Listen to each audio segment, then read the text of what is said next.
A few years ago, Malachi Nelson was considered the future of college football. He was the #1 recruit in the country, was considered a prodigy, and he was about to play for Lincoln Riley at Oklahoma. The Sooners were looking to become QBU, and Malachi Nelson was going to be the next guy in line. But as we all know, Riley ended up going to USC. He brought Malachi Nelson with him, and after just a couple of passes, he transferred away. He couldn't make it work at Boise State, and then he transferred again ahead of the 2025 season. He went from the top of the group of 5 at Boise State to the bottom at UTEP, and after initially being the starting quarterback for the Miners, he was eventually benched a few weeks ago, and now I have no clue what the future holds for Malachi Nelson.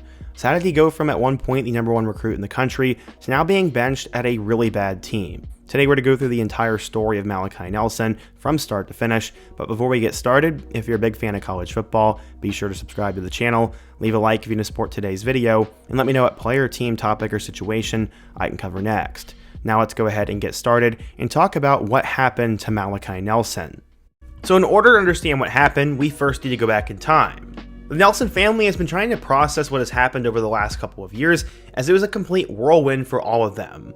Malachi was coached by his father throughout his entire youth football career, and the way Eric Nelson saw it, there were 2 routes that he could take. He said, quote, "You're either hard on your son and don't want to see him, or you think he's special at 3. Although Eric didn't see his son as some sort of football prodigy at a young age, he could tell Malachi had a pretty different football IQ. A lot was being thrown at Malachi at a young age, and both him and his father ended up watching film together, and he would listen in on game plan discussions, and eventually became as passionate about football as his father was. Nelson would eventually receive his first full scholarship offer as an 8th grader. From what Eric Nelson remembers, it was just a normal June Saturday morning, and it was very routine. Everybody in the family was at home, and Malachi was apparently playing Fortnite. 6 months earlier, Nelson had quarterbacked the Garden Grove Bulldogs to a Pop Warner Super Bowl in Florida, and as far as 8th graders go, he had a pretty high profile, and with that Pop Warner success, he was on a lot of people's radars. The next milestone came during that game of Fortnite. The phone rang, and on the other end of the line was Auburn offensive coordinator and quarterbacks coach Kenny Dillingham, now coach at ASU. By the end of that conversation, everything had changed. The world of college football recruiting, the one Nelson said he hadn't thought much about, had all of a sudden arrived at his doorstep. He said, quote, "I was young and wasn't expecting it at that point. Now nearing the end of his first year at Los Alamitos High School, everything got real because of that offer." His father said, quote, "I'll never forget it. You start breaking it down and you say, wow, my little son, this little 5-year-old kid that was running around with flags, is now a national recruit. You feel so proud as a dad and proud of him, and you see how hard he works." Los Alamitos head coach Ray Fenton knew there would be a perception though. This was an 8th grader at an SEC offer, and some thought he'd come in and be a diva, but the reality was he was nothing like that. He started a few games for Alamitos during his freshman year, but then 2020 shifted everything around, but it didn't slow him down on the recruiting trail. He was consistently listed as a top 100 recruit both his freshman and sophomore year, and it was for good reason. During his freshman season, he passed for 883 yards and 8 touchdowns, and then as a sophomore, he threw for 1,500 yards and 23 scores. Because of this, he had an elite offer sheet, and originally Nelson had picked Oklahoma after he narrowed his choices from Bama, Florida State, LSU, Notre Dame, Ohio State, USC, and Oklahoma. One scout said, quote, "Arch Manning garners the most attention of any 2023 quarterback, but Nelson is a star in his own right, and might even be a better passer than Manning." Lincoln Riley also had crazy high praise for him.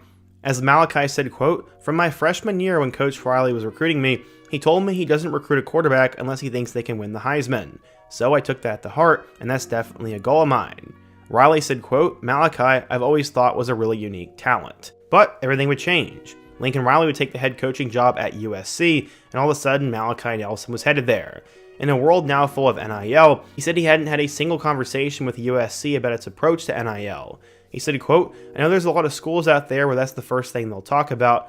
We'll give you this much, or we'll do this, or whatever you want when you get here." But that wasn't part of Lincoln Riley's pitch to convince me to go to him. At the time, ESPN had listed Nelson as the #1 recruit in the country, and this was the Trojans' 3rd time landing the top player in its program's history. But there were some murky waters. In 2021, USC offered fellow local quarterback Nico Yamaliava, and that became an issue. The issue was that the USC staff told Nelson and his family that they would not offer any other quarterback in the 2023 class. All of a sudden, to change that position in front of him did not seem to land well with Nelson and his family. But from USC's perspective, nothing had changed. He was still their #1 priority, and that was reiterated to him ever since that other offer went out. But they didn't want to get burned like they did with Bryce Young back in 2020. After not pursuing any other options, Young decided to flip to Alabama, and the Trojans ended up with no quarterback signee. They wanted to avoid another similar outcome. He would end up signing and was with one of his best friends, as both him and Malachi Lemon, a top 50 receiver, shared the stage that night on signing day, as they had been best friends since youth, and it was a surreal moment for them.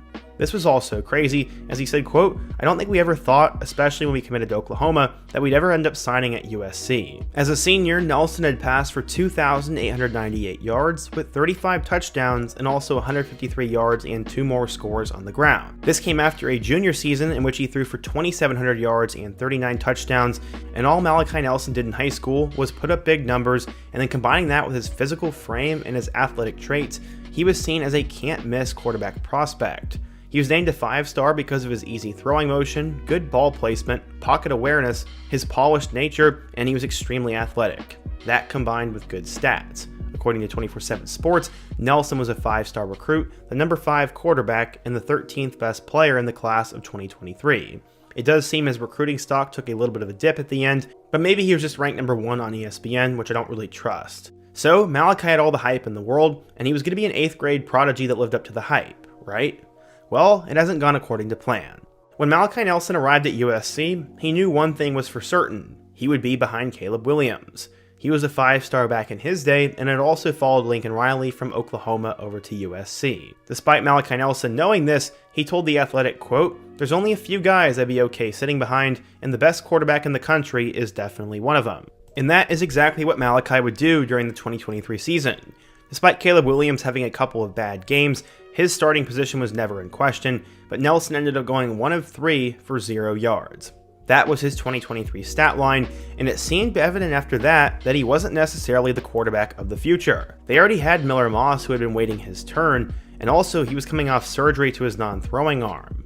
What made matters worse was that all of a sudden Lincoln Riley was pursuing other options in the transfer portal, as for a little while it looked like Will Howard was going to be the guy, and then eventually they ended up getting Jaden Mayava from UNLV after he flipped from Georgia.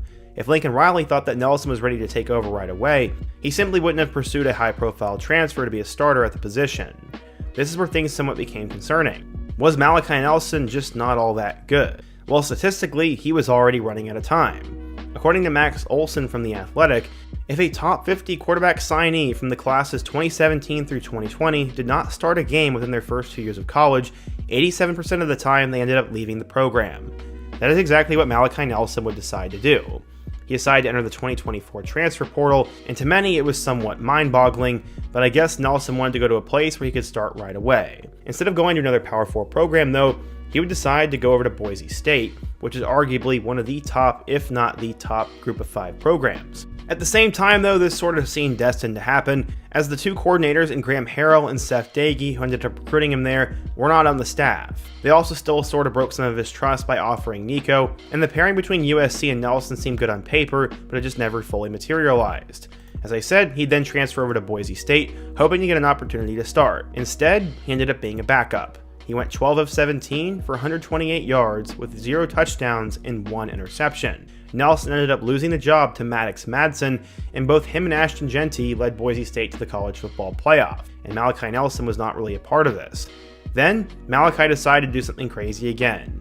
He entered the 2025 transfer portal. Boise State head coach Spencer Danielson told Malachi he could stay with the team throughout the college football playoff, but then they decided it was best for him to find his new home. He said, quote, "The timing is hard for a young man like that. I'm not saying that to complain, but a young man that wants to go somewhere to play and start, it's tough timing right now. And it's asking a lot for a quarterback to say, all right, you're going to go in the portal and pursue some of the other places that are recruiting you. We also expect you to game plan and do everything it takes to get into a game, and it's hard. So it was a great conversation with him and his dad, and I wish nothing but the best for him." Nelson appeared in 4 games throughout his 2 years of college football, mostly in mop-up duty for the Broncos after losing that job to Madsen. Early on, schools like UNLV, San Diego State, and FAU were being mentioned as schools to watch for Nelson, but as we found out a couple of days ago, he is now signed with UTEP. That's the University of Texas at El Paso, and they haven't exactly been known for big-time quarterback play. Gavin Hardison was decent, but nobody really talks about the Miners.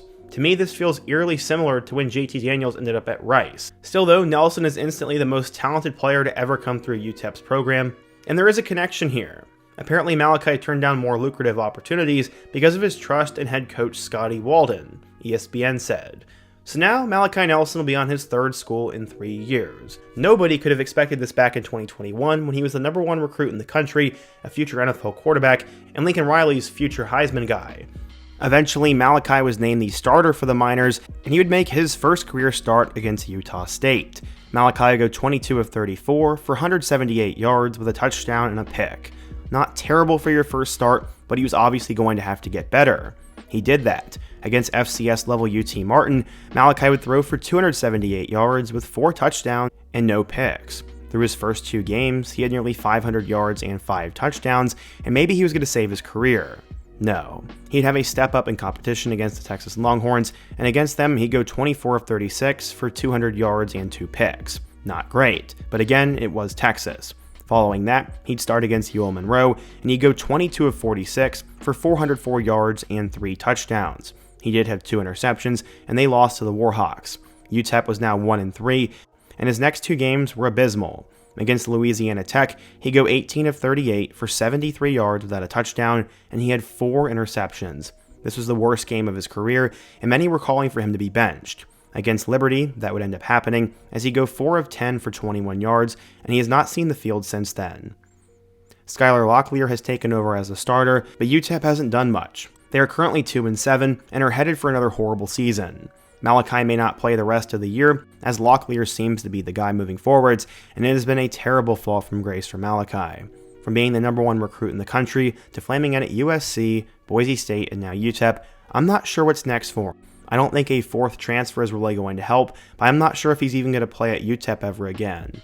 This is honestly a pretty sad story, as you never want to see any player fail or become a bust, but it's just tragic what has happened to Malachi, and I have no clue what he's going to do next. But if you're a fan of Malachi or any of these schools, what has gone wrong for him? What do you guys think he should do next? And also, what other players should I cover in my next video? Be sure to let me know down below, leave a like if you want to support today's video, subscribe if you're new, and check out one of the videos on the end screen. Hope to see you guys again soon, but until next time, peace.